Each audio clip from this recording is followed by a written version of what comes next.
I'm terribly sorry. It seems my subordinate has neglected their preparations. Hey, hurry up and proceed in French. You can handle basic French, right?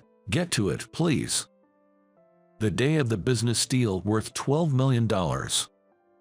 My colleague, Mia, and I were convinced that we had been set up by our boss, Tyler. Who exactly is he? I have no clue. I can understand why people from the head office is greeting us so politely. To get back at Director Tyler, I decided to take a certain action. My name is Shane. I'm a 32-year-old bachelor. I'm not married and lead a fulfilling life, busy with work every day. I learned the basics of my job at a small branch in the suburbs after joining the company as a new graduate. I received various guidance from my superiors, took it seriously, reflected on it, and applied it to my next tasks. Thanks to being dedicated to my work, I was assigned to the head office last year. Working at the head office, there's a lot to learn, and my colleagues' work ethic is significantly higher. At first, I could barely keep up, but gradually I found my pace. As I got used to it, results naturally followed, leading to more responsibilities. Recently, one of my tasks involved traveling to a regional branch. I was assigned to a small department in the branch. It's rare for our company to send someone on a business trip. My trip became the talk of the head office immediately after it was decided. Are you okay? I believe you'll come back to us. Kevin, who I looked up to at the head office, started treating me like I was fragile. Remember, if anything happens, tell us right away. Good luck. For some reason, my peers encouraged me, leaving me perplexed but grateful. Everyone must be genuinely worried about me. With encouragement from my colleagues at the head office, I set out for the regional branch. Initially, I was reluctant, but accepting it as part of my job made it easier to bear. About a month after the trip was decided, I arrived at the branch after a few hours on the airplane and immediately approached someone nearby. She was a beautiful woman with semi-long hair, about my age. I'm Shane, and I'll be working with you starting today. She greeted me with a kind smile, even though we had just met. You're from the head office, right? I'm Mia from the same department. Nice to meet you. Let's head to the branch manager's office. It's this way. As we introduced ourselves, we headed towards the branch manager's office. Discovering we were the same age helped us quickly bridge the gap. I felt relieved to have made an acquaintance in an unfamiliar place. It's great you could come. We were short-staffed. It's only for a short while, but I'm looking forward to working with you. Yes, I'll do my best to be of help as soon as possible. What are you talking about? Everyone's expecting a lot since you've been working at the head office. Mia said with a bright smile. Feeling the pressure from her words, I psyched myself up and opened the door to the branch manager's office. Good to have you here. We have a proposal from the head office. They must have their reasons for choosing you. Show us what you've got. Yes, thank you. I'll do my best. Branch manager Ethan, with his white flecked hair and wrinkles at the corners of his eyes, was a calm man. Ethan's words filled me with determination. After receiving encouragement from Ethan, I began to look forward to the business trip.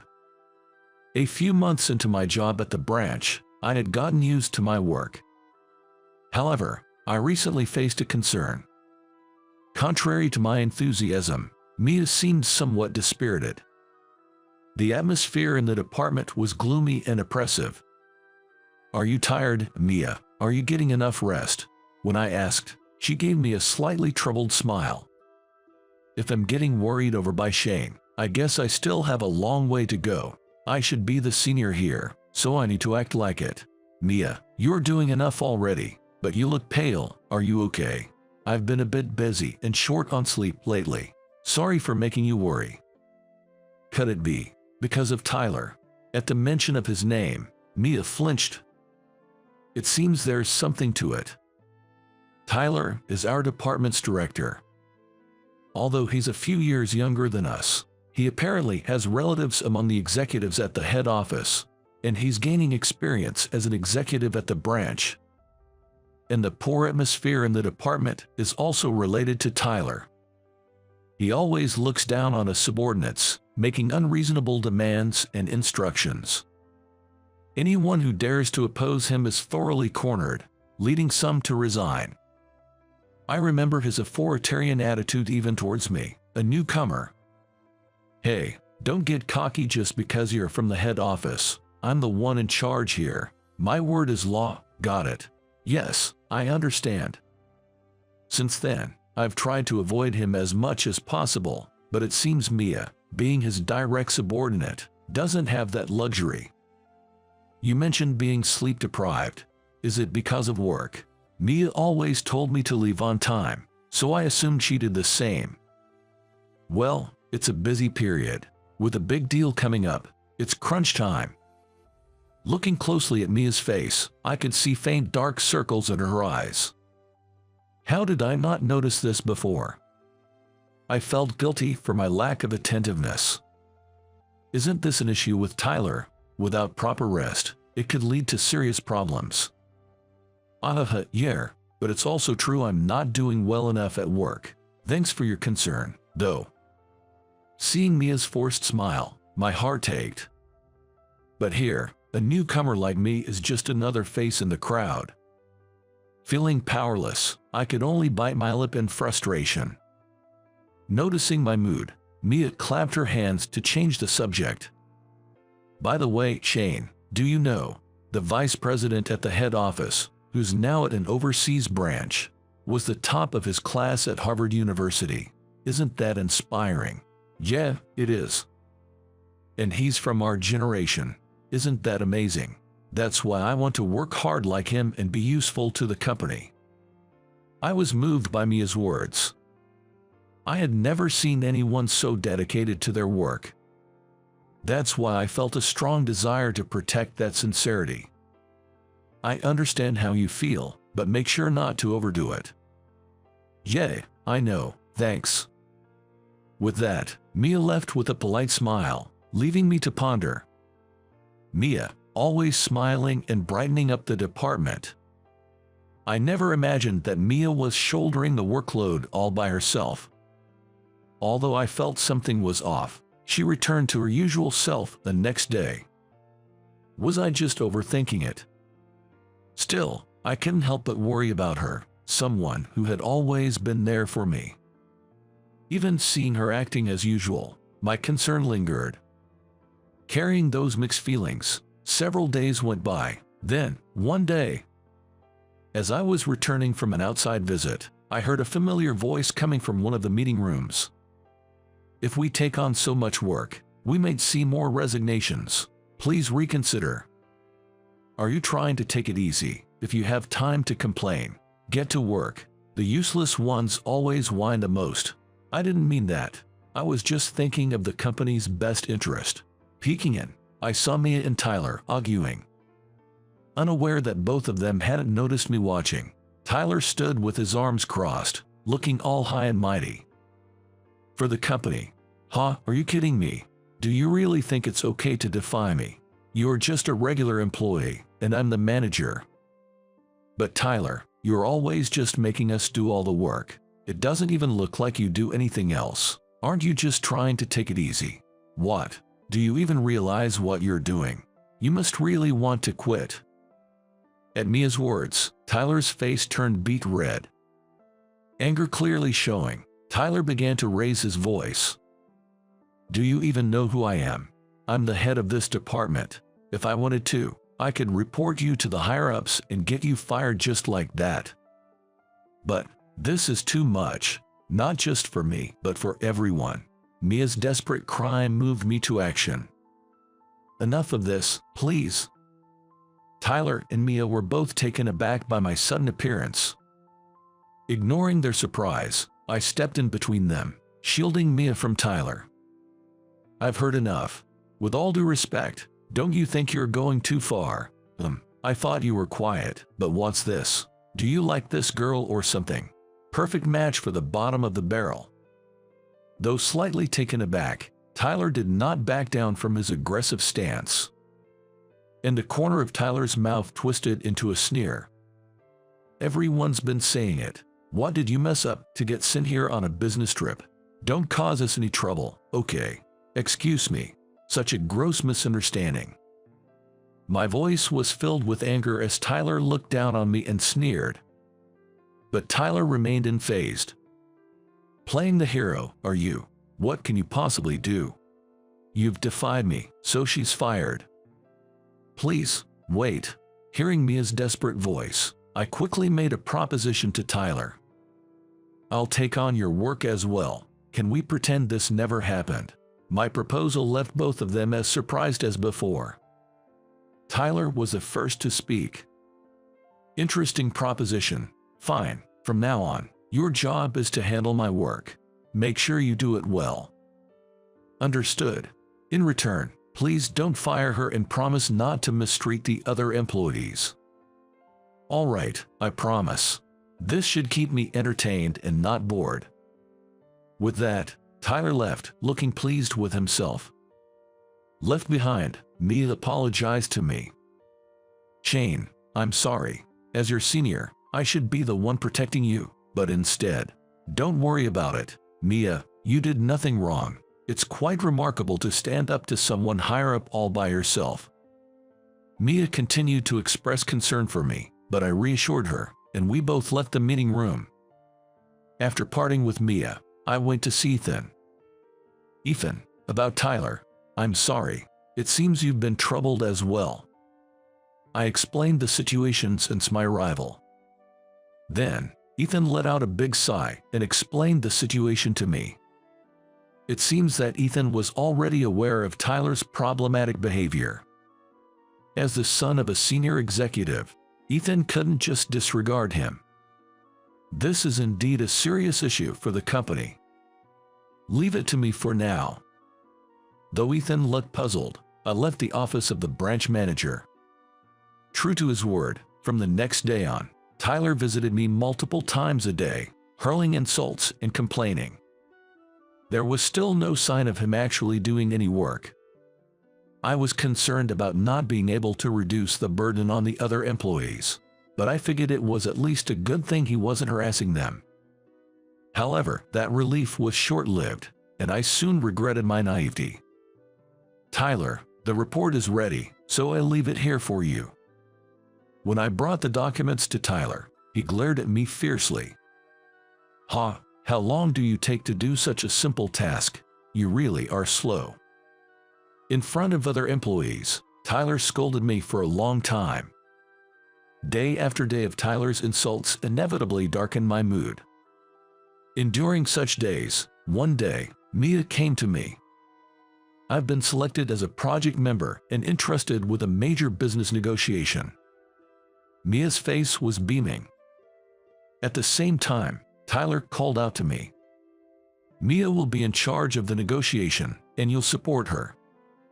"Yes, understood," I replied energetically, enveloped in the joy of being able to work with Mia. It seems Mia had nominated me for the support role. Surprisingly, Tyler seemed positive about the negotiation. "This is a major negotiation critical to our company. Do your best." "Understood, thank you," I replied, puzzled by Tyler's encouragement. Learning I was involved in the negotiation, Tyler suddenly became quiet. Was the negotiation that important? Given Tyler's nature, he could have dumped more work on me to hinder the project. Contrary to my expectations, Tyler offered to reduce my workload so I could focus on the project. Doubting Tyler's actions, I decided to concentrate on the upcoming negotiation. I would soon realize my optimism was misplaced. That day, I was looking for Mia to discuss work. I decided to take a detour to the conference room where Mia was. But just before reaching the room, I witnessed something unbelievable. Tyler was harassing Mia just like that day. "Tyler, at this rate, everyone will collapse. Shut up. Don't talk back. It's none of your business what I do." Seeing Tyler's unchanged attitude, I was boiling with anger. Had I been wasting my time on someone who disrespects others and doesn't keep promises? My patience, built up over time, reached its limit. I moved between them, struggling to contain my trembling fists. Hadn't we agreed otherwise? But you're here too. If you can't do your job, I have to pass it on to others, and yet, this woman keeps nitpicking. I was foolish to think someone like him would keep his word. I wanted to hit myself for naively believing that others were safe because I was the target. The moment I reduced my workload, this happened. The root of the problem hadn't changed. Please, enough. Can't you try to do some work? Ha! Who do you think you are, talking all high and mighty? If you don't like it, surpass me first. But a bottom dweller like you couldn't possibly do that, right? Why don't you losers comfort each other?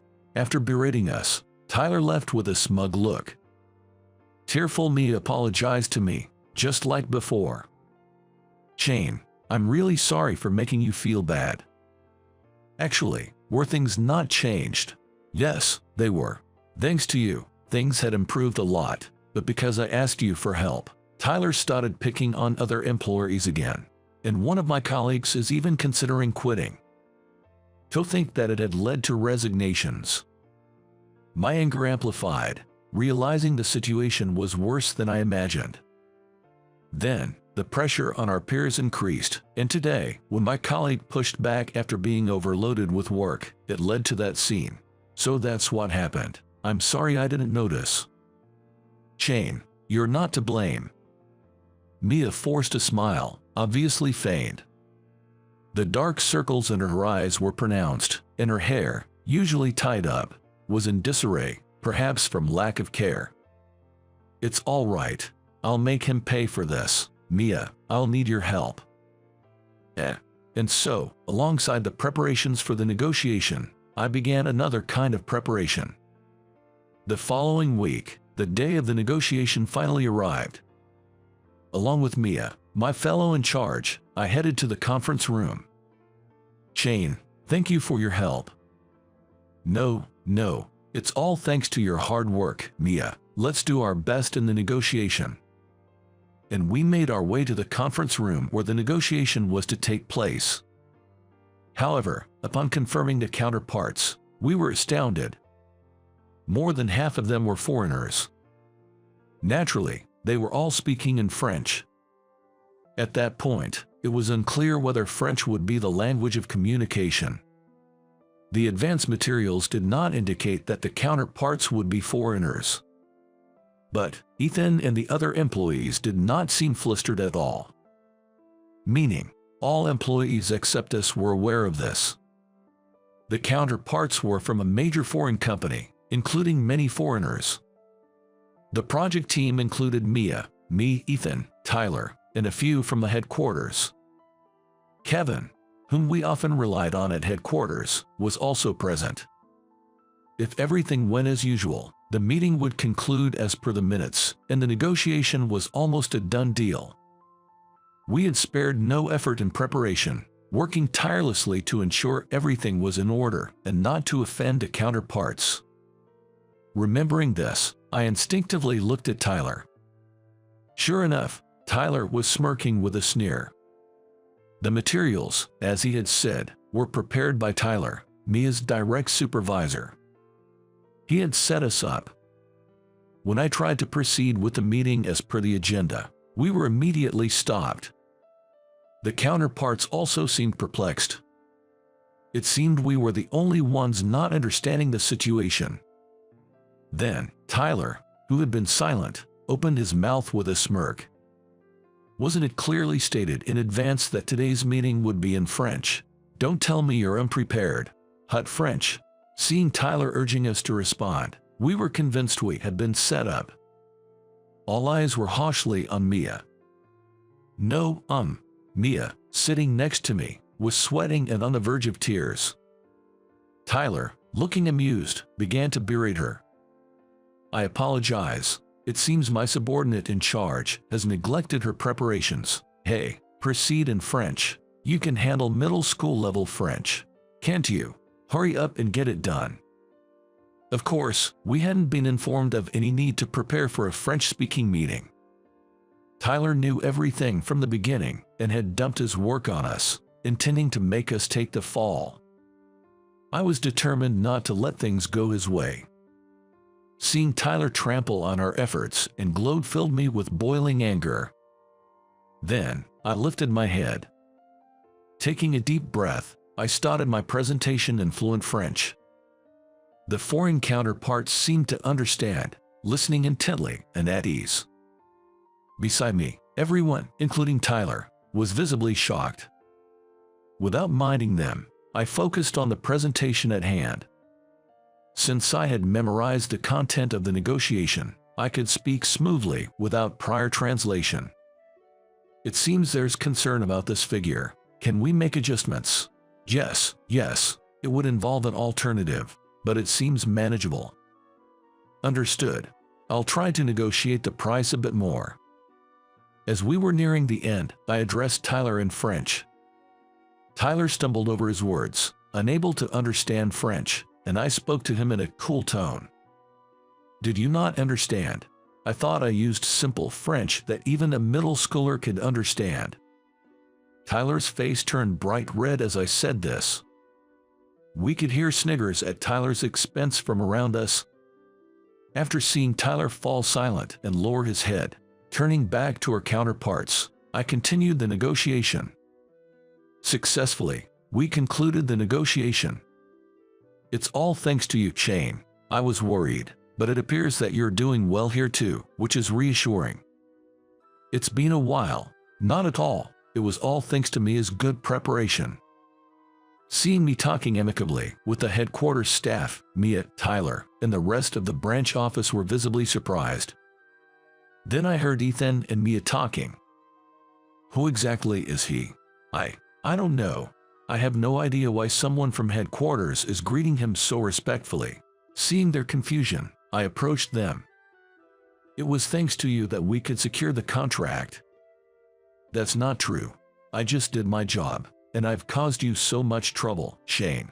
Mia's polite tone was unexpected, probably because of the many people from headquarters around us.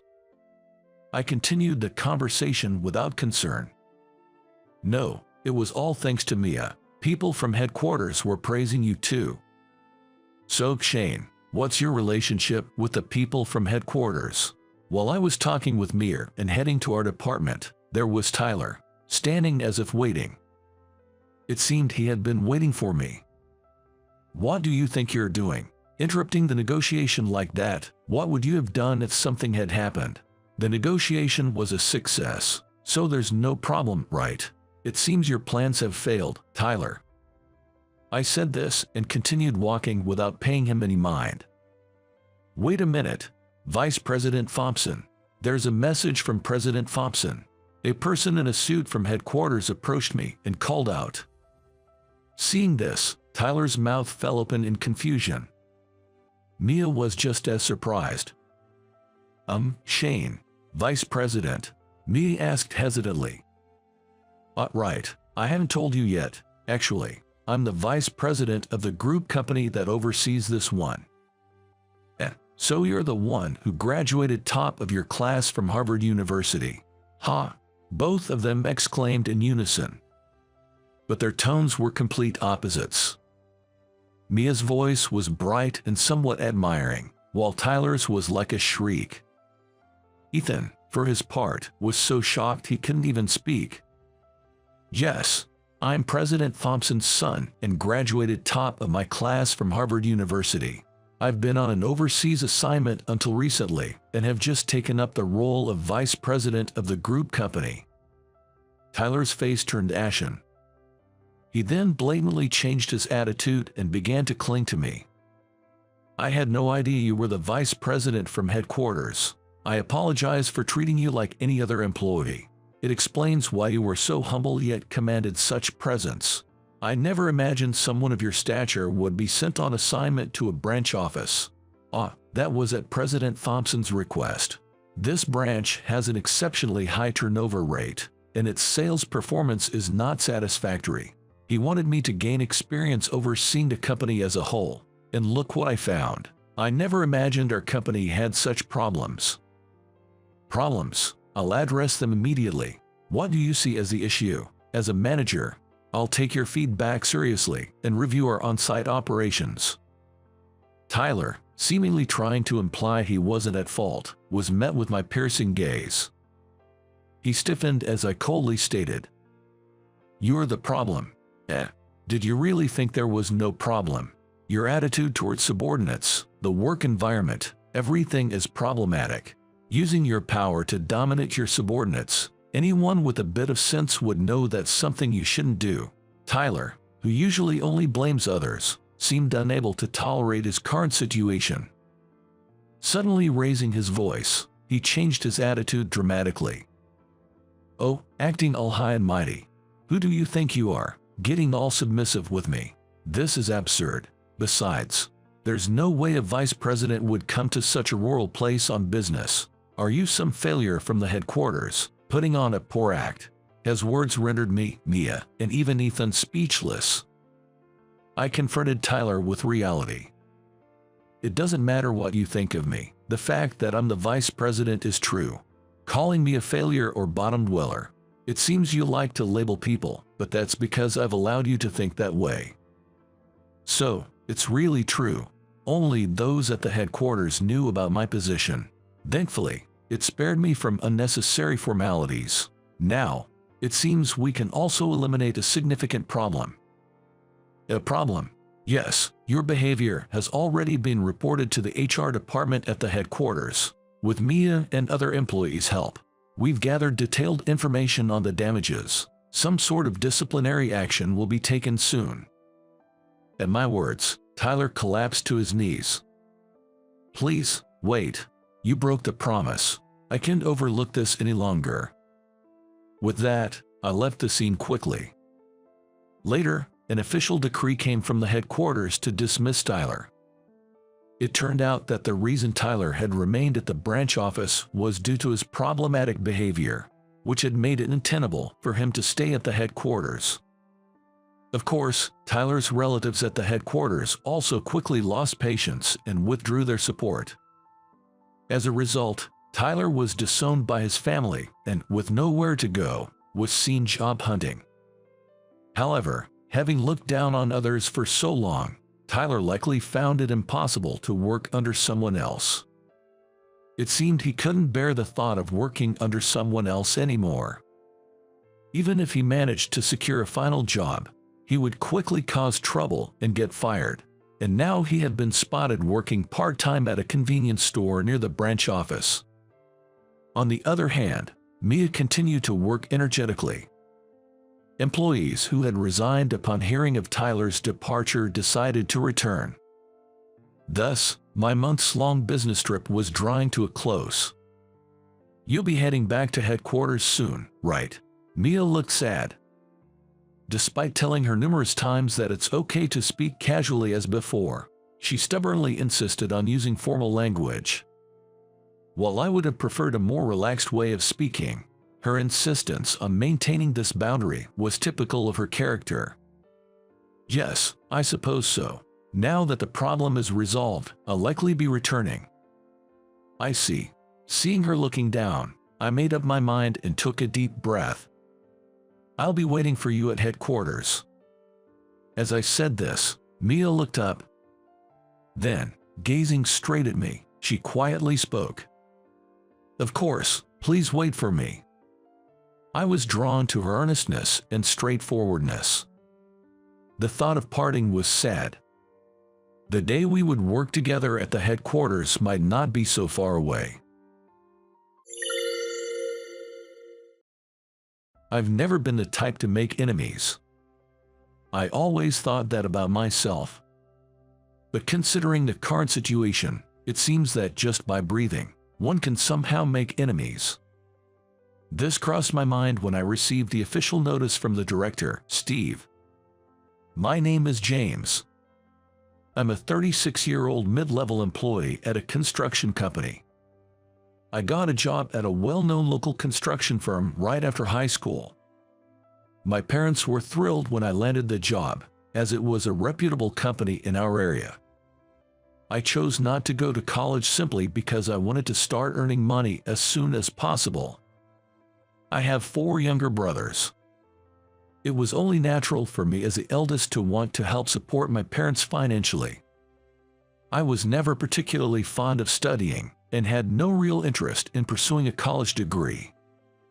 My first year on the job was like a crash course in life, so busy I can hardly remember it. Though the workplace was demanding, I found it fulfilling. I was the only high school graduate to join a company that year. I could feel the gap I had to bridge from the very first day of work. Luckily, I was surrounded by supportive colleagues. No one looked down on me for being a high school graduate back then. When I first joined the company, there wasn't anyone like that. By the time I was 28, I had grown to be known as one of the most promising of my peers. One day, Mr. Smith, a client, suggested I consider a matchmaking. Mr. Smith, a close friend of our CEO Mr. Anderson, and a client, always had a soft spot for me, having joined a company straight out of high school. I learned everything from how to drink to high-end dining etiquette from Mr. Smith. I often visited Mr. Smith's home with Mr. Anderson. I couldn't possibly refuse the matchmaking proposal from Mr. Smith, especially since the other party was Mr. Smith's daughter. While the term CEO's daughter might conjure an image of a demure and delicate lady, Charlotte was anything but the stereotypical executive's daughter. She graduated from an industrial high school with a major in architecture and studied urban design engineering in college. I've seen her at construction sites, asking the workers various questions. Unconcerned about messing up her hair, she'd wear a safety helmet and observe passionately. I first met her at a construction site. She was visiting the site I was assisting as a site supervisor. I believe it was when she was still in high school, dressed in her uniform, wearing a white helmet. She greeted me politely. I heard that her well-composed features resemble her mother's. Her name is Charlotte. When she found out I was the assistant site supervisor, her large eyes widened even more in surprise. As we bumped into each other at various sites, we started to share personal stories. Having 4 younger brothers, Charlotte's presence felt like having a sister, and I was glad she came to rely on me for many things. To me, she was always Mr. Smith's precious daughter and like a sister. We both knew there was mutual affection. But crossing that line seemed like a difficult choice for both of us. The matchmaking proposal came up in Charlotte's graduating year from college. Yes, I would like to proceed with the matchmaking. I responded immediately to Mr. Smith's proposal. I remember being genuinely happy that the time had come when we no longer had to hide our feelings for each other. But this is where life gets tricky. The news of my matchmaking with Mr. Smith's daughter spread quickly within the company. While all my peers congratulated me, there were some who didn't take it well. I was a bit carried away and completely forgot about them. And that's when I was plunged into hell. I'll never forget it. It was the day before the arranged marriage meeting. When Al from my department told me to go to the director's office, I had a bad feeling. Steve, the son of Mr. Anderson, has never gotten along with me. Probably because Mr. Anderson and Mr. Smith treated me like a son, which Steve didn't like. Mr. Anderson once said, "Steve has always been rebellious, but his attitude in the company is also bad. He's created his own faction within the company, and lately, he's been opposing everything Mr. Anderson does." Unfortunately, many in the company have been won over by Steve, and those of us loyal to Mr. Anderson fear a takeover might be happening. After a brief knock, I called out and received a brusque comment in response. Inside the director's office, Steve and some executives were lined up. "I'm sorry to say this right before your meeting with Charlotte from the Smith family," But could you go to branch 13? Steve said with a spiteful smile.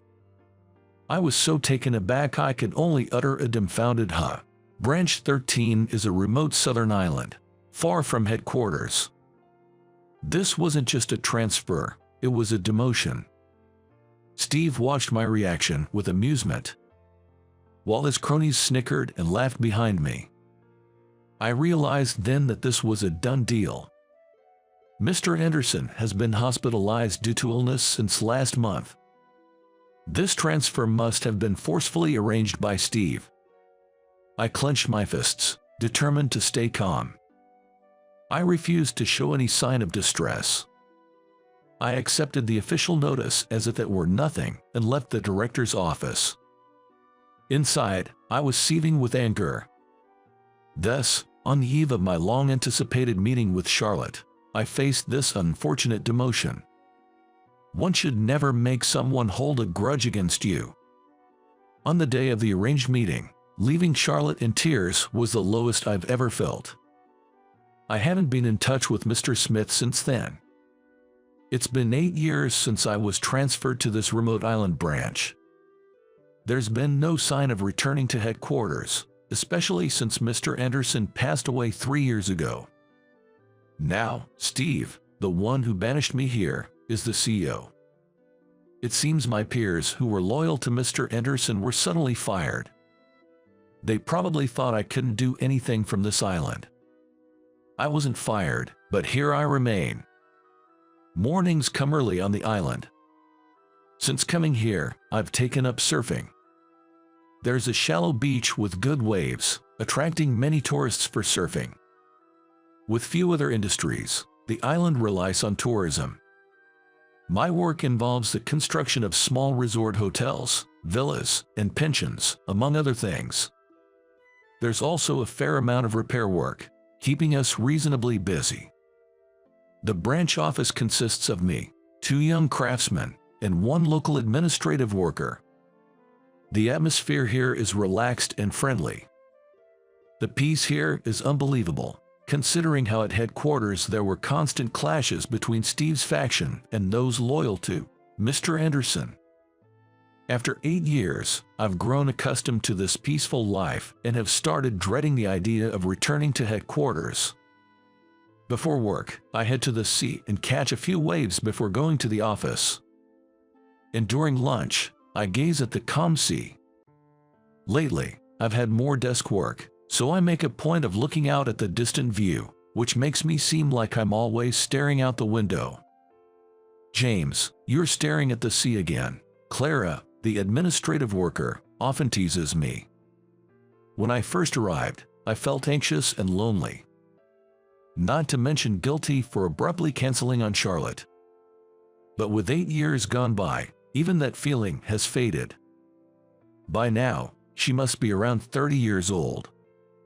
She's probably built a wonderful life with a great husband. The thought still occasionally stings deep in my heart. Sometimes it feels like a minor wound, other times it's a deep, sinking feeling. Well, they say time heals all wounds. With time, these feelings should fade away. I just haven't given it enough time yet. Every time that twinge of pain hits my heart, I remind myself of this. Looks like you've got a slow day. The one who called out to me as I was absently gazing out the window was Ethan. He's a reliable older brother figure, 2 years my senior, who moved to this remote island. He runs a small ranch and offers horseback riding to tourists. Sometimes, he hosts students who are truant from school or children with certain issues for extended stays at his ranch. They engage in horse care and receive horse therapy, healing their wounded hearts. If you don't have work, why not take the day off? He teased me, and I retorted, I do have work. Ethan, with his deeply tanned face, gave a broad grin and looked at me skeptically, saying, sure you do. Ethan, you shouldn't bother someone who's working. Suddenly, a voice as clear as a bell rang out. Behind the tall figure of Ethan, a woman with a face I hadn't seen on the island stood. Her fair skin indicated she had recently arrived. Her long black hair contrasted with her pale skin, making her look like a princess from a fairy tale, I thought. Clara nudged me, saying, "James, you're staring too much," as I was transfixed by her. "It's been a while since you've seen a beauty like her, right? She's my cousin and she's going to help out at the ranch starting today. She just arrived at the port." Ethan introduced her, and she greeted me. I greeted her back, caught up in the moment. "I'm Amanda. Nice to meet you." Her smile took me by surprise. There was an air of sophistication about her, or perhaps a sense of good upbringing. Though her personality and appearance seemed completely opposite, she somehow reminded me of Charlotte. I couldn't tell if the flutter in my heart was because of the memories of Charlotte or because of Amanda's smile. All I knew was that a restlessness began stirring within me. "Tonight, we're having a welcome party for her at our place. Want to come? You wouldn't have anything better to do back at your apartment, right?" Ethan said, turning on his heel without waiting for my reply. I shrugged and thought, well, can't be helped, scratching my head. That evening, I pondered what to bring to Amanda's welcome party and finally chose fruit wine. It's made on the island and is popular among women, even off the island. Not sure if she liked alcohol. I also bought some non-alcoholic juice just in case. Ethan's ranch is near the sea, not too far from my company apartment. "Good evening. May I come in?" I called out as usual and opened the door, to be greeted by Amanda in an apron. "Welcome. I'm sorry for calling you over like this on such short notice," she said, looking a bit apologetic, perhaps mindful of the forceful invitation earlier. "Not at all. I was looking forward to coming here tonight. Here's a little gift. Do you drink?" I said, quickly dismissing her concerns, and she smiled, relieved. The table was set with dishes I'd never seen when it was just Ethan and me drinking. Clearly, Amanda had prepared them. "It's her welcome party, but she wouldn't just sit down and relax," Ethan said, frowning from behind the kitchen counter. "I can't let a busy person like you bother with such things. If you say you can't eat my cooking, then I might reconsider," she retorted with a firmness that belied her gentle appearance. Ethan seemed a bit taken aback. As I sat at the dining table, Ethan quickly placed a glass in front of me. "Didn't you bring something? Let's drink," he said, as if he had seen right through me, which was a bit annoying, but I handed over the fruit wine I had brought. In fact, this fruit wine was Ethan's favorite. "I knew you'd bring it," he said excitedly, uncorking the bottle, while Amanda chuckled softly. "She's probably in her late 20s, I guessed," unconsciously comparing her with Charlotte, who would be around the same age. "I hope it suits your taste." Amanda served the dishes onto small plates, lining them up in front of me. Each looked delicious, to my amazement. I tasted the food. I was at a loss for words due to its deliciousness. When something is truly delicious, the word delicious doesn't come out immediately. I almost stomped my feet on the spot in delight. Ethan watched my reaction with an amused look. "You're really starved for home-cooked meals, aren't you?" he said, pityingly. I felt embarrassed to be pitied. Amanda seemed to get embarrassed by my repeated praises of "this is delicious" and hid in the kitchen. "If you like Amanda's cooking so much, why don't you marry her? She hasn't gotten married no matter how much time passes," Ethan whispered, making sure Amanda couldn't hear him from the kitchen. It seemed she was still single. "I can't believe such a beautiful person is still single," I said honestly, and the usually hearty Ethan made a face as if he had bitten into a bitter bug. "There's a lot going on, a lot," he said, and then fell silent, taking a swig of his drink. Even someone as obtuse as me could tell there was a sensitive issue from Ethan's demeanor. "Hey, Amanda, why don't you take this guy with you for horseback riding practice tomorrow?" Ethan suddenly suggested to Amanda, who was in the kitchen. "Tomorrow is Saturday. I have the day off." It seems he wants her to treat me as a customer for the medium-distance horse riding they usually do for tourists. Originally, she's a horse rider, having won equestrian competitions, so she's quite skilled. I've been on this island for 8 years, but have never tried horse trekking. If you don't mind, I'd really appreciate it. I've never tried it before. I raised my voice so Amanda in the kitchen could hear. I'd actually ask you for the favor. I want to become helpful to Ethan as soon as possible, she said, coming out of the kitchen. I echoed her sentiment, saying, I'd appreciate it too. You two sound like you're at a matchmaking meeting, Ethan muttered, making us look up. Don't tease, I blurted out, probably blushing. In my haste, I didn't notice Amanda had fallen silent with a complex expression. The next morning, after surfing as usual, I got out of the sea just after 9 a.m. The horse trekking appointment is at 10 a.m. After a quick breakfast, I headed to the ranch. There, Amanda was receiving a lecture from Ethan on how to handle customers. There are many precautions, especially for first-time riders. She was taking detailed notes during the lecture, her profile showing intense concentration. I quietly watched them until they noticed me. Eventually, Ethan saw me and beckoned. If you're here, just say something, he said. Well, I didn't want to interrupt your serious instruction, I replied. While Ethan and I were talking, Amanda was steadily getting ready. Following Ethan's instructions, she briefed me on the precautions for horse trekking and then quickly got on a horse in the enclosure to teach me the basics of riding. Being on a horse for the first time, the height was more intimidating than I had imagined. I repeated standing up and sitting down in rhythm with the horse. You're doing well. You have a good feel for it, she complimented. Unexpectedly praised, I felt a bit happy. She told me it was okay to keep my buttocks on the saddle when we moved outside, which was a relief. After all, my muscles would have screamed if we kept up that rhythm for a long time. After about 20 minutes of instruction, we finally started the outdoor ride. Amanda led the way on her horse, slowly moving in front of me. The beach was just across a road, and enjoying horseback riding on the beach is a selling point of their horse trekking. The horse was well trained. It followed the lead horse quietly. I barely had to do anything. By the time I felt the sea breeze on my cheeks, my fear had vanished, replaced by an exhilarating feeling I had never experienced before.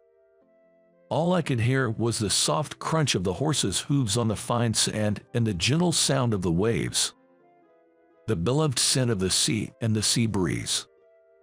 The sea surface, illuminated by the morning sun, sparkled and reflected beautifully. It feels great. This is the best, I found myself saying without thinking. I'm glad to hear you say that, turning her horse's face towards me and approaching. Her long hair fluttered in the wind. Her hands, lifting her hair, were slender and pale, almost glowing in the early summer sunlight. Did Ethan say anything to you about me yesterday? She suddenly asked, catching me off guard. I thought she hadn't heard Ethan's suggestion to entrust her to me. With her earnest eyes fixed on me, I couldn't lie. I honestly repeated what Ethan had mentioned the night before. Maybe he was just drunk. You know how he starts joking around when he's drunk, I said to try to smooth things over. At that moment, Amanda turned her back to me, controlling her horse. Her back seemed to tremble slightly, and I panicked, wondering if she was crying. You know Ethan doesn't get drunk, she said almost angrily, then steered her horse towards the water's edge. Without a chance to stop her, she rode into the sea with her horse. The horse seemed to enjoy walking in the water. They eventually going deep enough to swim. It feels so good. Why don't you join me? She called out, then whistled sharply. It seemed to be a signal. The horse I was on started to enter the water as well. Riding a horse into the sea was another first for me. It was scary at first, but as I got used to the waves through the horse's back, the vibration and the horse's warmth felt incredibly soothing.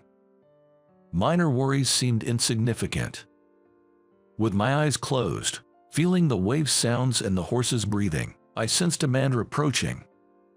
I came here for Ethan. I love him and wanted to be by his side, so I followed him to this island. I guess you could call me an uninvited wife, she confessed unexpectedly. Her confession brought me back to reality. They were cousins, after all. He's just scared. Legally, he could marry me, but he's running away because he's worried about what people and relatives might think, even though he loves me deeply, she said. Her profile, as she bit her lip in frustration, looked like that of a warrior woman taking on a challenging battle. That's probably why he tried to ask you something strange last night, she surmised.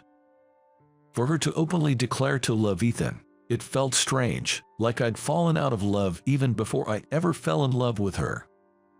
My best friend still talks wistfully about being abandoned right before marrying the man she loved.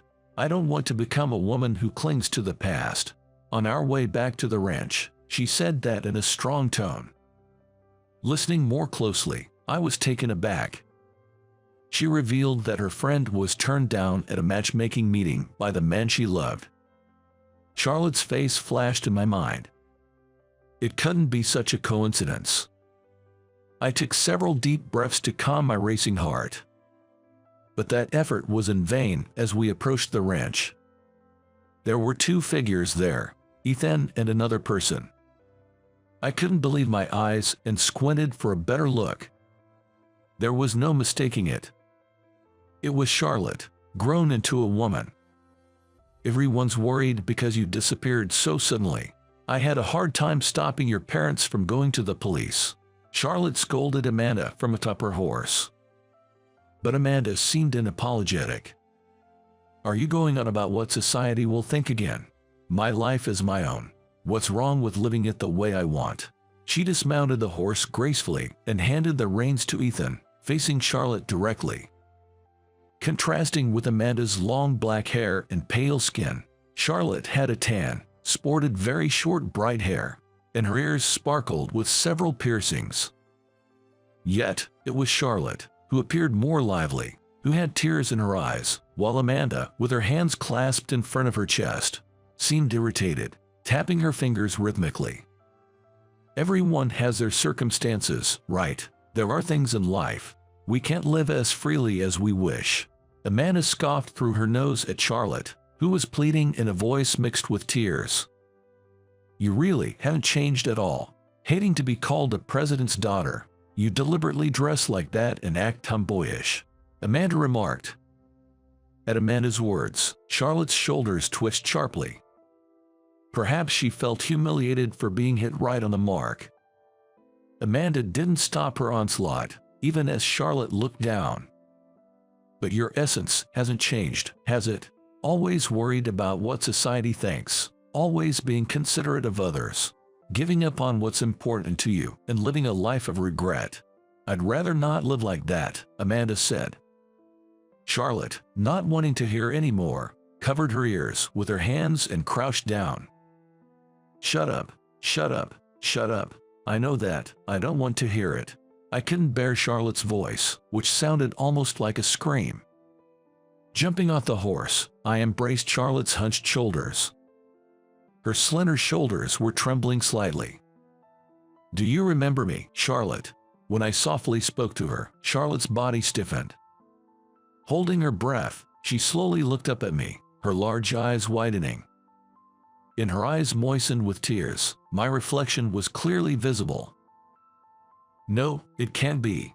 In a dazed state, Charlotte murmured repeatedly. It's not a lie, it's me, James, I affirmed. Hearing my name, Charlotte's strength seemed to drain away. I supported her with both arms. So, you're the one Charlotte has been longing for, Amanda remarked, squatting beside us. Your legs must have given out from the shock, Charlotte. Amanda spoke to Charlotte in a teasing tone. Charlotte, her cheeks flushed red, retorted in a barely audible voice, Shut up, Charlotte. This is a chance given by God. What you do with it is up to you, Amanda said, patting Charlotte's shoulder lightly, as if comforting a child. I want you to be happy. After all, you're the only friend of a selfish person like me, Amanda said, standing up and smiling. Take good care of Charlotte. I nodded firmly, and with a reassured expression, she left us to tend to the horses. James, I need to tell you something. I wanted to chase after you just like Amanda did back then, Charlotte confessed. From the first time we met at the construction site, she had liked me, she said. She laughed bitterly as she talked about feeling hopeless about everything after being rejected at the arranged meeting. Regretting not being able to cling to me or chase after me because of societal expectations and her parents' views. She made me think of how inadequate my actions were. If I had just said, "Please wait for me," back then, she would have waited, I thought. Failing to fully believe in her and to take her away, I was truly a coward. I admired Amanda, you know, even though everyone opposed her and Ethan treated her coldly, she never gave up, Charlotte said. She laughed at herself, saying she never had the confidence to be loved like Amanda. I felt the same way. Taking a deep breath, I looked straight into Charlotte's eyes. She seemed to hold her breath. Please don't say it's too late now. If you're still single, and if you still love me, can we start over from that day? I asked. Hearing my words, big tears fell from Charlotte's eyes. I've always loved you. I still do, and I probably always will. Charlotte spoke with a clear tone, just like Amanda. I thought she mustered all her courage and took a step forward. I'll definitely make you happy. Stay with me forever, I promised. She nodded repeatedly in response to my words. I forcefully held back the tears that threatened to overflow.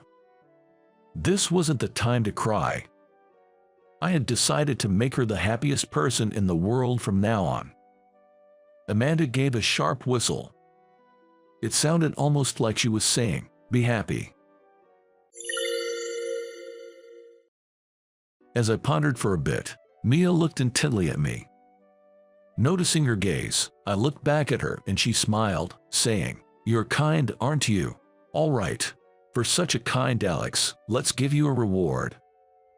Having my long-admired person say such a thing, I was thrilled about what kind of reward awaited me and eagerly awaited what would come next. Phew, we've arrived. My name is Alex, a 30-year-old working at a company in New York. Today, I'm using the long weekend to fly back to my hometown. Because major holidays and Christmas get so crowded, I usually take a few days off randomly during a long weekend to visit home about once every 6 months. After exiting the arrival lobby, I entered a diner I always visit. I frequent this diner every time I come home.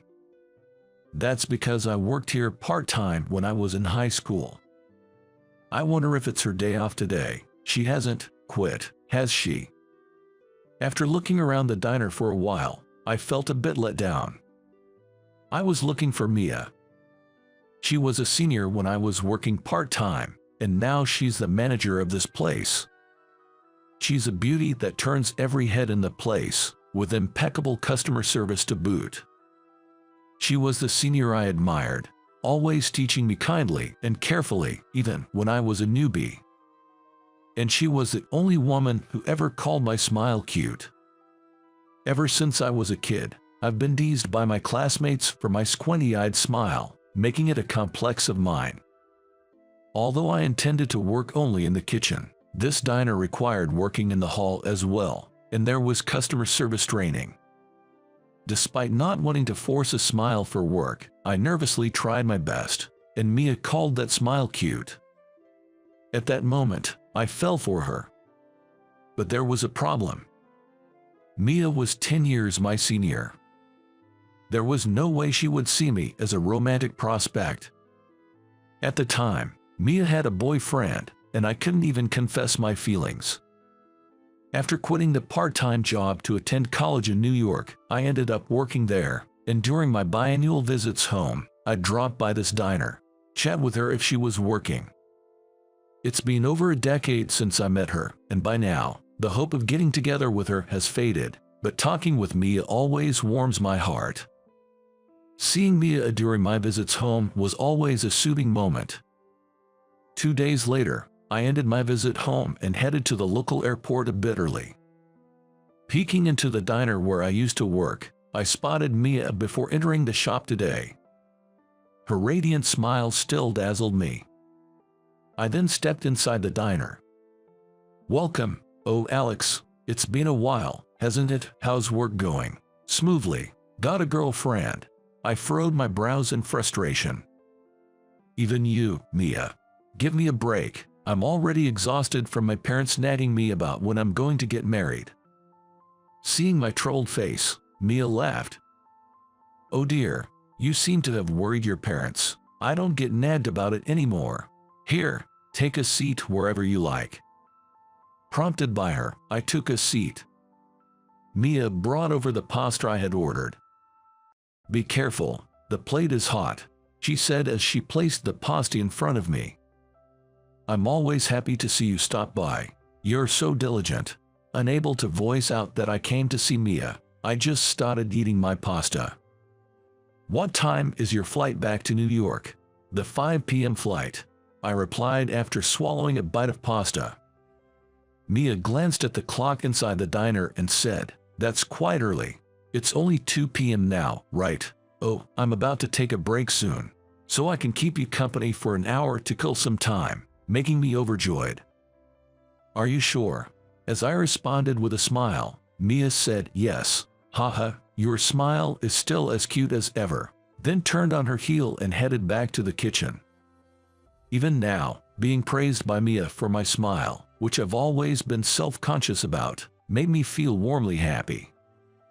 I waited for Mia to take her break, and then we left the diner. We strolled around the airport for a bit. While heading to the counter with Mia to check in my luggage, an announcement was made about the next flight being cancelled due to a mechanical issue.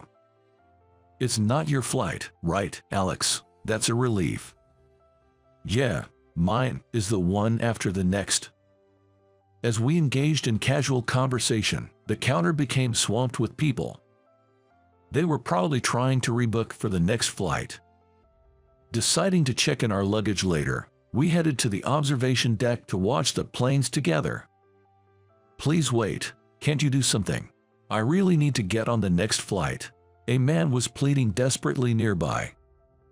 Watching the situation, after a brief exchange with the counter staff, the man hung his head and walked away from the line. Seeing the man, I exclaimed, "Aw, Ethan, is that you, Ethan?" When I called out to him, the man looked up and saw me. Then he broke into a wide smile. "Alex, wow, it's been so long, since high school graduation." "Yeah, it has. How've you been? What's going on with you?" As I asked, Ethan glanced at Mia standing next to me. "Oh, this is Mia, a senior from when I used to work part-time in high school. She's keeping me company to kill some time." I introduced Mia to Ethan, and then Mia said something surprising. "I know him. Ethan, right. It's been a while. How are you?" "Yeah, I'm good." "And Mia?" "I'm fine. How's your brother doing? Is he well?" Well."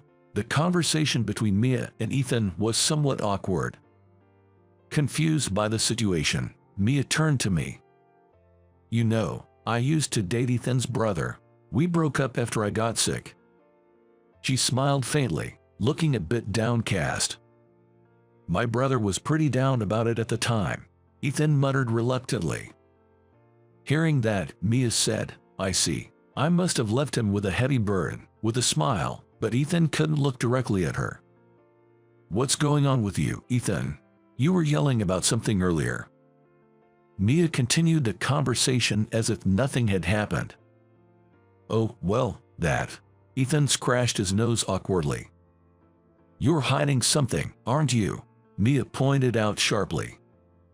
"You always scratched your nose like that when you were making up excuses for your mischief so your brother wouldn't find out, didn't you?" Exposed like that, Ethan's face turned red. "It's okay, don't worry about me. I need to hurry." With that, Ethan tried to leave us behind. But I stopped him. "It's not like you don't care, right? It's rare for you to raise your voice like that." When I said this while looking directly at Ethan, he hung his head. "My wife, she's pregnant right now." At his words, Mia smiled gently. "Ethan is so kind." Faced with this response, Ethan looked embarrassed. I was clueless and just silently watched the two of them. "You know, I broke up with Ethan's older brother because my illness left me unable to have children. I guess Ethan is being considerate and avoiding a topic of pregnancy around me." I was shocked by this huge revelation, and Ethan nodded. Mia looked at Ethan with a serious, almost angry gaze. "You don't have to be considerate towards me. What happened? Is something wrong with your wife?" Confronted by Mia's intense stare, Ethan reluctantly shared. "It seems she slipped on the stairs despite being early in her pregnancy and had to be rushed to the hospital." I was surprised, and Mia exclaimed, "That's terrible. You need to go back immediately." "But the flight is fully booked, and I'm first on the wait list." Ethan nervously checked the counter. He was probably waiting for his name to be called. Mia glanced at the counter. "I have a friend at the check-in. Let me ask for you." As Mia was about to rush to the counter, I grabbed her wrist to stop her. "What are you doing? We need to hurry." Mia glared at me, frustrated. "I'm on the next flight, so I'll cancel my ticket. Then Ethan, being first on the waitlist, will definitely get my seat, right?" At my words, both Mia and Ethan's eyes widened. "That's really kind of you, but it would be troublesome for you." Ethan hesitated, which I found amusing. "I've taken the day off work tomorrow. I was just planning to return to New York a day early with some leeway. So don't worry about it and use this," I said, offering the ticket, and Ethan grabbed my hand. "I'm deeply grateful." He firmly grasped my hand, his own shaking slightly. "And I will definitely repay this favor. I've been in your debt since high school," he said, uncharacteristically. Indeed, we had helped each other out back then, lending notebooks and copying homework. I smiled wryly at the memory. Though I was worried about the ticket exchange, Mia spoke to her friend at the check-in, and the process concluded smoothly. I rebooked my flight for the next day's noon. Relieved, Ethan said he needed to go to the bathroom and ran off in search of one. As I watched Ethan head towards the bathroom, I pondered what to do until tomorrow when Mia looked at me intently. Noticing her gaze, I looked back at Mia, who smiled and said, "You are really kind." I thought giving up my ticket to Ethan was worth it, but then Mia added, "All right, for such a kind Alex, I'll give you a reward." I was thrilled, wondering what the reward would be. "I'll treat you to dinner tonight at my favorite restaurant," she said, and I was over the moon, feeling as if my airplane ticket had turned into a date. "I still have 3 hours of work, but if you don't mind waiting, will you wait for me?" I nodded vigorously. "I can wait for hours. I love airports." Laughing at this, Mia said, "You've been like this since high school, huh? See you later then." I watched Mia return to work with a dumbfounded look. Since Ethan had some time until his 5 p.m. boarding, I was idly watching the planes take off and land on the deck with him. But Ethan would frequently step away to make phone calls. It seemed like he was talking to family members or someone from the hospital. When alone, I couldn't help but think about Mia. Though I didn't hear the details, the thought of not being able to have children lingered in my mind. Mia loves kids, and her smile always grows even wider when children come to the diner. She happily brings out children's dishes and chairs and chats with them. While I was thinking about this, Ethan sat down next to me after finishing his call. "Is your wife okay?" I asked Ethan, who looked downcast, and he replied, "They're examining her in detail right now, so I'm not sure." As someone who's not married, I had no more words to offer, so Ethan and I silently sipped coffee on the deck. After a moment of silence, Ethan looked at me tentatively. Then he asked, "Hey, "Do you like Mia?" which made me choke. What are you talking about?" Ignoring my coughing, Ethan continued. "Well, you seem to have a good vibe going. I noticed you were quite smitten." I started to panic, wondering if my feelings were that obvious. Seeing my reaction, Ethan laughed. "If you do like Mia, I thought I might have some good advice for you." I was annoyed by Ethan's teasing, but then he said, "If you don't like her, this information would only be a bother to you, so I won't say anything." I admitted, "Well, I'm not seriously in love, but I've always admired her." Ethan laughed again. "Mia is beautiful and kind. I get why you'd fall for her," he said, making my face heat up. "So, what is it? This good news you're talking about?" I urged him on, trying to hide my embarrassment, and Ethan chuckled. "You worked at that place in high school, right? Mia often talked about you, said you were conscientious and thoughtful. Not like a typical high school student. She said your smile was cute, even though your eyes squint and you make a funny face when you laugh." His unnecessary remark dampened my spirits. "She talked about you so much that my brother got jealous. You might have a chance," he said, making my face turn red even in front of Ethan. After that, I thanked Ethan multiple times as I saw him off to the boarding gate and stood alone on the deck again, thinking about Mia. She had been talking about me when I wasn't around. And she had been praising me. I had always thought Mia complimented my smile just to boost my confidence, not because she really meant it. But to think she said such things about me even when I wasn't there. I was so moved I almost cried. To know that someone genuinely liked my smile, which I've always been self-conscious about, and that someone was Mia, whom I've admired for so long. As I was blushing at the thought of Mia, the real Mia appeared in front of me, saying, "Sorry to keep you waiting," and I panicked. We left the airport and headed to the employees' parking lot. We drove to Mia's favorite restaurant in her cute light blue compact car. It was a small Italian place, and the arrabbiata was superb, but I heard that women on a date with someone they're interested in avoid ordering anything with garlic. Perhaps I'm not considered a romantic interest. The conversation was tense at first but soon flowed freely, and we talked for about an hour at the restaurant. I wanted to spend more time together, but without being lovers, there was no reason to keep her late into the night. "Is it okay to drop you off at your parents' house?" she asked, and I shook my head. When I left home, my mother had already cleaned my room. I thought it'd be bad to extend my stay, so I booked a hotel.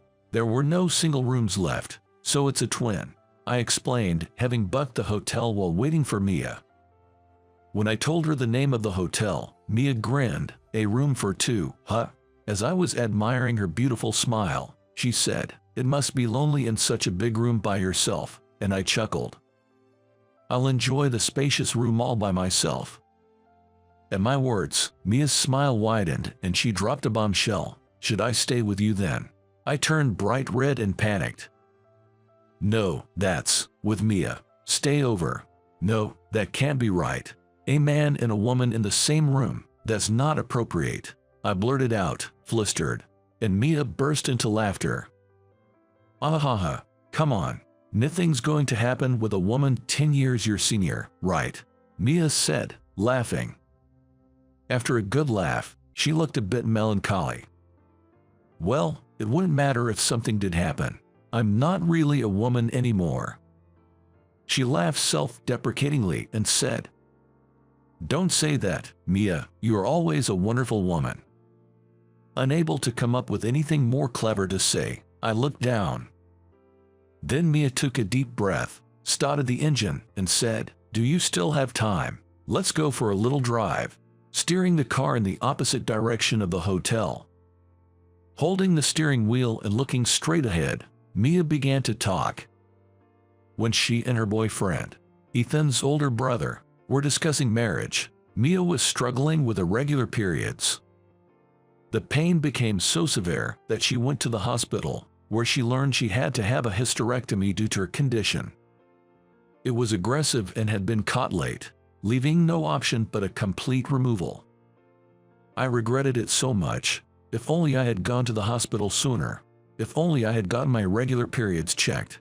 After losing her uterus and the possibility of having children, Mia broke up with her boyfriend. He said it was okay not to have children, but Mia's guilt kept growing. This guilt sometimes turned into irritation, which she took out on him, leading to an increasingly strained relationship and eventually to their breakup.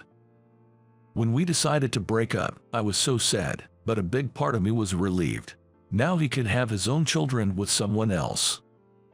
Mia said this with a slight smile, still looking ahead. I had to throw myself into work. Just then, the manager was quitting, and I applied for the position. By dedicating herself to her job, she avoided relationships with men. Mia shared all this with me. Thanks to that, every time I came home, I could see Mia. Mia smiled at my words. And then we arrived at our destination. It was a hill overlooking the town, offering a beautiful view of the night lights. There was a space to park the car, with a clear view of the town below. It's beautiful, I murmured, and Mia looked pleased. It can't compare to New York's night view, but I love it here. When I'm feeling down, I come here to watch the night sky. Mia's face, illuminated by the night lights and the moon, looked incredibly mystical and beautiful. As I looked at her, my mouth moved on its own. I like you, I confessed to Mia in just one sentence. Mia looked surprised for a moment but then laughed. What brought this on all of a sudden? Oh, do you mean you like the night view? Did I misunderstand? Even in the moonlight, I could see her blushing as she laughed. I remembered my conversation with Ethan. There might be a chance. If I don't say it now, I might never get another chance. I gathered my courage. No, I mean, I've liked you, Mia, for a long, long time, and I still do. I made sure Mia had no way to avoid my gaze, telling her seriously. Mia realized my confession was sincere, stopped laughing, and looked at me sternly. Do you pity me? I don't need your sympathy. Her voice contained a slight anger, and I shrank back but said, It's not pity or anything like that. I've liked you since high school. I know I'm 10 years younger and probably not considered a romantic prospect, but could you start considering me as one now? Mia then looked at me with a pitying expression. Alex, you're still 30, right? No, it's not right. Don't waste your time on an old lady like me. Marry a cute girl, have children, and show me their faces. I can't have my own kids, but I still love them, so I want to see your kids. Mia said this and turned away, as if fleeing from my earnest gaze. I moved in front of Mia and placed my hands on her shoulders. No, I want you, Mia. It has to be you. I haven't been able to forget you for over 10 years. Otherwise, I wouldn't visit your shop every time I come home. That would be creepy, right? I'm sorry if it's creepy, but you've always been my aspiration and a person I love. Every 6 months when I see you, my feelings reignite. I've tried to forget. I've had moments where I felt good with someone else, but it never works. You've always. Feeling a sting in the back of my nose, I paused for a moment. Then, I turned to Mia and gave her the biggest smile I could muster. I've always been really self-conscious about this smile of mine. I hardly ever smile now, but you said my smile was cute. I can smile in front of you. I can only smile in front of you, Mia. When you said my smile was cute, you meant it, right? Tears welled up in Mia's eyes. She nodded silently. I can forget you, the one who erased my complex. You're the only one who calls me cute. As long as I have you, that's all I need. I'm not hung up on having children. I just want to spend the rest of my life with you, Mia. Am I not enough? Mia looked down. It won't work, because when you're 40, I'll be 50, you know. So what? I'll be an unremarkable 40-year-old, and Mia will surely be a graceful 50-year-old. Mia shook her head slowly. Men in their 30s and 40s, They're attractive. Young girls won't leave you alone. Her voice was trembling. I don't want young girls. I want to be needed by Mia. I spoke quietly, and Mia still resisted. When you're 50, I'll be 60, you know. Her way of resisting was cute. I'll be a plain old man. Maybe my hair will start thinning soon, or maybe even sooner. And Mia, you'll be a beautiful 60-year-old. Let's celebrate that. At the mention of my thinning hair, I sensed Mia trying to suppress a laugh. When you're 60, I cut off Mia's words. Are we still going on about this, Mia? Even at 70 or 80, with white hair, you'll be gentle and beautiful. I might be a hunched-over old man with poor posture. No matter how many years pass, I can never catch up to you or become older than you.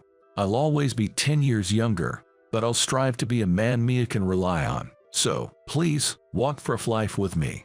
After I said this, Mia looked up, her eyes slightly moist. Are you really okay with not having children? With not having your own kids? That's unfair to you and your parents. She pleaded with tears streaming down her face. My parents would be over the moon if I brought home a beauty like Mia. They'd say, well done. At that, Mia seemed to give in, looking upwards. I guess there's no helping it. Well, I'll go out with you until the real love of your life appears, okay? Her words seemed like a shy cover-up, so I hugged Mia tightly. Looking down at the night view below, I felt as if it were blessing us. Just then, my phone rang. It was Ethan, calling with happy tears to report that both mother and child were safe. Mia and I both sat down, relieved. I made it work with Mia, too. When I reported this to Ethan, he let out a loud cheer. Then, I could hear someone scolding him in the background. Maybe it was his wife. I promised to call back later to congratulate them properly, and hung up. I was overflowing with happiness. Soon after, I quit my job in New York and transferred to a factory that was being newly established in my hometown. Mia, who had been sure that our long-distance relationship would continue, was surprised by my swift action. I wanted to show my commitment. Then I handed Mia the brochure. It was from an organization supporting adoption. Mia, who had never considered adoption, was taken aback. I really like seeing you with children, so I thought this could be an option for us. After saying this, Mia sniffled a little. And you see, like it says in this brochure, there's an age limit to becoming parents. 42 years old. Mia, hurry up and marry me. We'll run out of time. As I continued, Mia protested. What? Wait a minute. Oh, I see what you're doing, rushing me so I don't have time to think. Oh, you're good at this. Despite her grumbling, her eyes were smiling. I can still vividly recall that scene. Mia kept asking, are you sure I'm the one you want? And each time, I assured her that she was. A year later, Mia finally said, I can't do it anymore. I can't imagine a life without you, and decided to marry me. Now, our adopted daughter is turning 2. Mia strokes our daughter's head as she naps and looks at her with such tenderness. I'm so happy right now, Mia says, her face radiating with loving kindness. Thank you for not giving up on me, Alex, she says with a smile. As I chuckle bashfully, Mia starts to share something. I was actually considering switching jobs, not just at the diner, but then I realized I wouldn't see you whenever you came back home, so I stayed there. Whispering so as not to wake our daughter, Mia shares this, and I blush deeply. Why didn't you tell me something so nice sooner? I protest. Mia responds, I thought you wouldn't give up on me if I said that. I wouldn't have given up anyway, I say with a laugh, and Mia laughs too. I truly love Mia, who is always charming and beautiful and can say such delightful things out of the blue. I know she recently bought a beauty device secretly, thinking I wouldn't find out.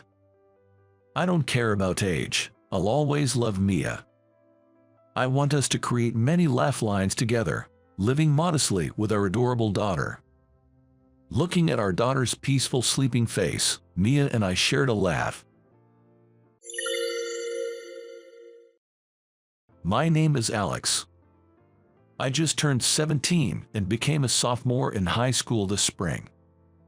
Actually, until last year, I attended a high school known for its strong football program. I started playing football in elementary school and got a sports scholarship to that high school when I was in junior high. Honestly, when I first started playing football, my athletic ability was below average. But I wanted to improve, so I spent all my free time practicing football. All that effort paid off when I received a recommendation from the prestigious school, and I was truly happy, thinking I could continue playing the sport I loved. However, once I got to high school, I couldn't fit in with the football team at all. Despite there being many team members, I couldn't make friends with anyone, and before I knew it, I became the target of their teasing. I don't have any special skills besides football, and I'm not good at talking, so I don't have many friends. It seemed like everyone around me found me undesirable, including my senior, Michael, and everyone else, who looked down on me. Even the coach seemed to notice that I stood out awkwardly within the team. When I went to submit my resignation from the team, the coach seemed really relieved. I hadn't made any remarkable contributions since joining, and there were many students better than me. It seemed the coach was internally troubled about how to deal with me. Alex, you've done well so far. Life is much longer from here on out, and it's better to find something else you're passionate about. Hearing the coach's words, I was deeply shocked. It made me painfully aware that no one at this school needed me anymore. Thus, I dropped out of high school and transferred to a private high school in the neighboring state. The rumor that I had gone to a prestigious school had already spread in my hometown, and the middle school teachers wouldn't look kindly upon me dropping out despite getting in through a sports scholarship. Considering that, I wanted to go as far away as possible. My grandmother lived alone in the neighboring state, so I moved in with her and started anew at the private high school. Honestly, I have no expectations for my new life. I don't plan to play football ever again, and I don't want to be hurt like that again. So, I decided to keep a low profile and just wait for the days to pass by quickly. Perhaps sensing my stance, my new classmates didn't try to involve themselves with me more than necessary. There seemed to be a few other students who had transferred for similar reasons, so I wasn't such a rare case in this school. I just hoped my days would continue to pass by peacefully. But then, an unexpected turn of events occurred in May. The entire school had a class match, and the sport, of all things, was football. Just when I thought I'd never play football again, I was bewildered but couldn't refuse to participate. Reluctantly stepping onto the field, I found myself surprisingly immersed in the game once it started. Though I was out of practice for about 3 months, my passes were accurate, and I even scored goals. I was so focused on the game that I didn't notice my surroundings, but when I did, I realized that everyone, including my class, was paying close attention to me. We won the match, leaving the opposing team, who were the favorites to win, in shock. Alex, you're amazing. I never thought we could beat the team that was expected to win.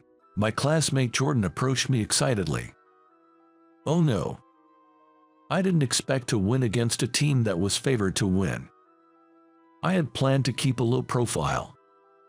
Trying to brush it off, I said, no, it was just luck, but then I was suddenly approached from behind. No, I can tell. Your football skills are exceptional. You must have practiced a lot, haven't you? Turning around, I was stunned to see a breathtakingly beautiful girl. With her long hair flowing and slender legs peeking out from her tracksuit, she stood out on the field. Oh no. Being approached by such a beauty will only draw more attention to me. Unaware of my feelings, the beautiful girl continued excitedly. I'm Johnson, the football team assistant. Alex, please, we need you to join our football team to help us rise to the top.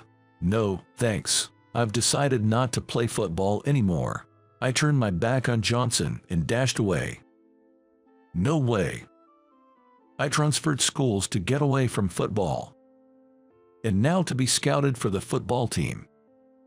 According to Jordan, whom I spoke with the next day, she's quite popular around the school. Johnson is incredibly beautiful, right? Plus, she's been demonstrating her assistant skills since middle school. Her middle school even made it to a major tournament thanks to her assistant, and our football team's advisor has high hopes for her. Wow. Since the class match incident, Jordan and I found ourselves spending time together before we knew it. Despite my intention not to make any new friends, I never expected this outcome. Jordan is very approachable and kind, which allowed me to feel a sense of comfort with a friend after a long time. However, that doesn't mean I'm considering rejoining the football team. But Johnson didn't give up and came to me almost every day, persistently inviting me to join the football team. Alex, let's play football. It's a waste for someone as talented as you not to play. During breaks, Johnson would appear in front of me, lively in her blazer. As soon as she showed up, the whole class turned their attention to us. Jordan, among others, seemed to find this interaction amusing, but I was always nervous about that. As I've explained many times, I'm not interested in playing football. The class match was just a fluke. It wasn't a fluke. Wow. She suddenly got close, making my heart beat faster. Her sweet, feminine scent drifted towards me, drawing me in. For me, who had been focused solely on football, with no interaction with girls, Johnson's forward approach was overwhelmingly stimulating. Yet, oblivious to my feelings, she continued to argue her point with her big eyes fixed on me. Besides, Alex, with some adjustments to your form, your skills could improve significantly. Our school's coach has a sports trainer qualification and is knowledgeable about such things. I was somewhat interested in this. The high school I had attended was more about brute force, with little regard for efficient training. A tailored approach to training and form could indeed lead to more effective improvement. Still, I couldn't bring myself to agree. Sorry, but I'm not interested. My voice came out colder than I intended. What? Johnson seemed to sense my coldness, showing a fleeting expression of sadness. For some reason, that made my heart ache. What was that about? What was that just now? But at that moment, the bell signaling the end of break rang, and Johnson too, finally headed back to her own classroom. Noticing something was off, Jordan approached me with concern. Alex, are you okay? You seem a bit off. It's nothing. I felt guilty for hurting her feelings. Yet, in an attempt to justify myself, I came up with various excuses in my head. Johnson must be scouting me for her own benefit. Her reputation would rise if her managed team made it to a big tournament.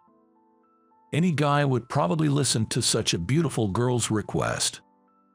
There must be other students with great athletic abilities in this school, not just me. I don't need to join the football team just for her sake. I realized these were terrible excuses filled with victim mentality, but perhaps I was still haunted by my past failures. I strongly wish never to be hurt by my beloved football again. A few days later, I woke up unusually early and arrived at school about 40 minutes earlier than usual. Wondering what to do so early, I accidentally spotted Johnson on the field. Though all club activities were supposed to be off this morning, there she was, dragging the field marker. And she was doing it all by herself. Seeing her like that instantly made my heart tighten. She truly cherishes the football team as their assistant. Without rest, diligently leveling the ground, I found myself compelled to speak to her for some reason. Good morning, Johnson. It must be tough to be working on the field so early in the morning. When she noticed my voice, she stopped her work and greeted me. Good morning, Alex. Yes, actually, there was a practice match with another school last night, and the ground ended up rougher than usual. So, I thought I'd clean it up, she said with a smile. Her sincerity was so palpable that in that moment, I truly thought she was beautiful. Not just her appearance, but I deeply realized how beautiful her heart is. The team members are really lucky to have someone like you as their assistant. Alex, do you have a moment after this? There's something I want to talk about. Please wait in front of the clubroom while I change into my uniform. Confused by her request, I responded, okay, and waited for her to finish changing. About 10 minutes later, the door to the clubroom opened and Johnson invited me in. Being alone in a closed room early in the morning with a beautiful girl like her was unbelievable. What could she possibly want to talk about? Due to extreme nervousness, my heart was pounding as if it were racing. Then, suddenly, she grabbed my hand. Alex, please touch this, she said. Caught off guard, I tried to look away, but she insisted, please, look closely, pressing my palm against her thigh. Huh, what is this? Surprised by the unexpected sensation, my eyes widened. There was a large, painful-looking scar on her thigh. Such a scar wouldn't have remained unless it was from a serious injury. Actually, I got this scar during a football match in my first year of junior high, she revealed. What? As I looked at her face in surprise, I saw a sorrowful expression. It was as if the pain inflicted by that scar was still present, even after 3 years. Alex, I've kept this quiet, but my birth family name is Taylor. Influenced by you, I played football until I got injured in elementary school, she confessed. Wait, Johnson, was that Emily? As a kid, I often played football with friends at the local park. Among them was a girl named Emily Taylor, who tried to play football with the boys. However, the boys disliked her presence. They thought it was ridiculous for a girl to play football and tried to drive Emily out of the park. But from the moment I saw her, I felt she had something special. Despite being ridiculed by the boys, she never gave up and chased the ball with unwavering passion. Inspired by her zeal, I eventually started practicing with her, and she became one of the best players in the park. After that, no boy dared to tell her to leave the park. In my memory, Emily was a tomboy with a short haircut and tan skin. I never imagined that the beautiful long-haired Emily in front of me was the same person. I was speechless from the shock. She continued to explain. After my parents divorced, I had to move away and couldn't say goodbye properly to you, Alex. But not a single day has passed when I haven't thought about you. Meeting you made me dedicate myself to football as a player until the day I got injured. Emily. I found myself calling her Emily just like in those days. So that was the reason she suddenly stopped coming to the park. When I got injured, I was devastated, thinking I could never play football again. As Emily spoke, her shoulders trembled, conveying her deep anguish. But I still love football. Becoming an assistant has given me a new purpose in life. Being involved with football in this way, and meeting you again, Alex, has made me incredibly happy, she said, her eyes brimming with tears, looking straight at me.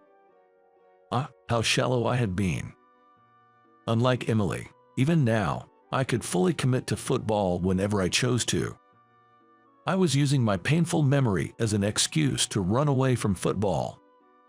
Yet Emily, despite being physically and emotionally wounded, rebounded with a strong spirit and continued to love football. Losing to a younger girl like this, I was an incredible coward. But I believe I can still make a fresh start. Emily, thank you. I've come to realize my own feelings. I want to play football too. Alex, I'm so happy. It's been truly worthwhile being the assistant up until this day. Saying this, Emily finally showed me a smile, even as tears fell. The moment I saw her smile, my heart felt lighter.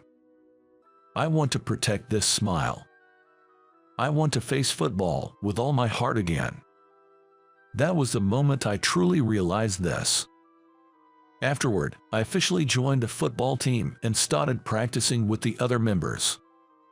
Thanks to Emily, the team's mood maker. The atmosphere within the club was excellent, and I quickly became part of the team. The coach was certainly strict, but he cared deeply for every team member and used his trainer qualifications to provide appropriate guidance. With the coach's instruction and Emily's support, the team members steadily improved and managed to win the city tournament.